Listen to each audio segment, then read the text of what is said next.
Again, this is Mrs. Boots, and we're going to look at the properties from our graph. We're going to cover all the properties and review everything for a polynomial. So first properties back in Algebra 1 are our x-intercepts and our y-intercepts. Remember, x and y-intercepts, this is where we cross the axis. Okay, it's whichever axis we're trying to cross. So x-intercepts, where does it cross the x-axis? I'm going to use this graph right up here that we just did. So I have this with a -1. So that is a -1, 0. Remember, these are coordinate pairs, so I need an x and a y. All right, and my second x-intercept is at 3. So that would be 3, 0. Excellent. Now my y-intercept, so I go to where it crosses my y-axis. This is also at 3. So this would be 0, 3, because we are crossing the y-axis. Now we need to find our vertex or our starting point. This is the point that would normally be at 0, 0 for an untransformed function or for the parent function. So I'm going to go up to my vertex, and I see that vertex is at 1, 4. Super easy. Remember, it is a coordinate pair, just like it was in Algebra 1. Now let's figure out if it's even or odd. So remember, even, I cut it in half vertically, and the left side matches the right side. If it's odd, I have to cut it vertically and horizontally, and that's where quadrant 1, quadrant 3 would line up. That's our diagonal. All right, so even would be with the y-axis. Odd would be if it's diagonal. And then, of course, it could be neither one, right? So this function is an even function. I noticed that I could cut it in half vertically. So it's even, but it's also off-centered. Okay, so my degree is even, but the graph is neither. My graph would be neither. All right, so now let's go domain and range, right? Domain and range. So domain goes from the left to the right. Remember, you always go from small to big, left to right. So on the left side, I see a beautiful arrow. So that's going to be a -infinity. Beautiful. On the right side, I see another beautiful arrow. So that's going to be going to +infinity. So I have -infinity, +infinity. Okay, my range. Range is super easy. Range goes from the bottom to the top. So domain was my x values.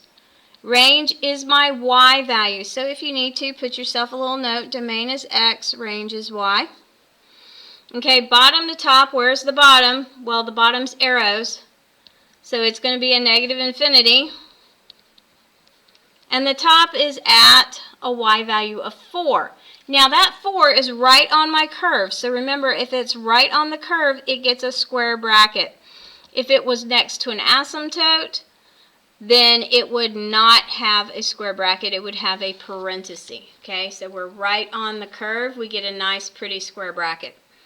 The next thing we're asked is positive and negative.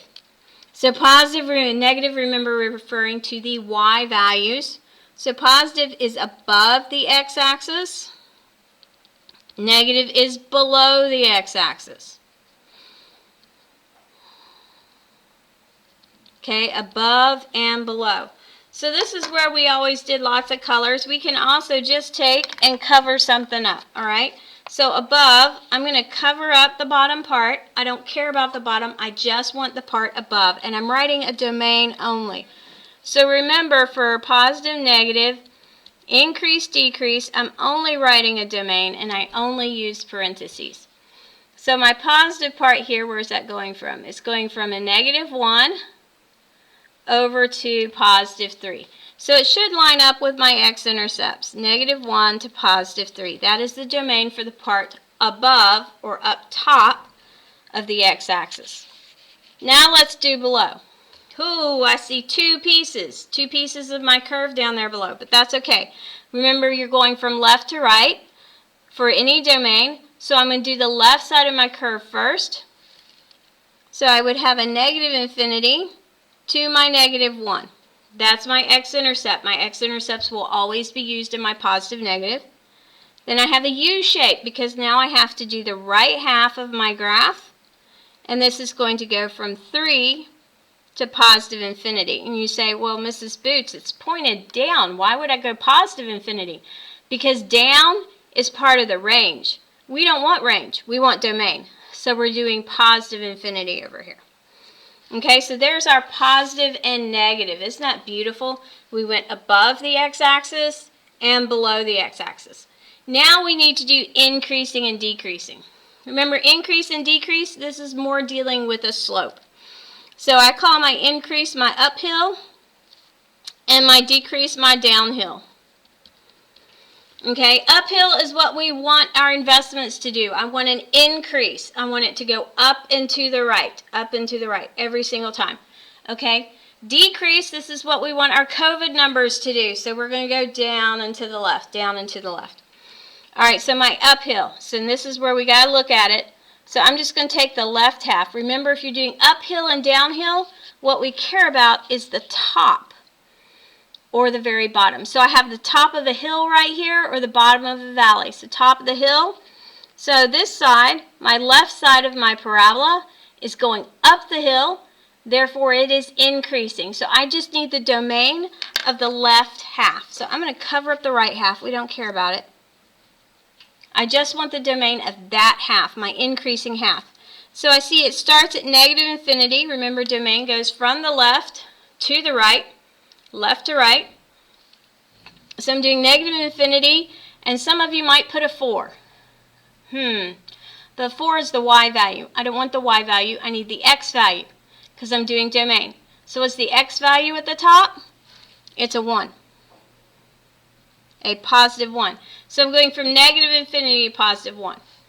Okay, now let's do the other side. Let's go downhill. So I look at my beautiful parabola. We start at the top of our hill. We're going downhill here.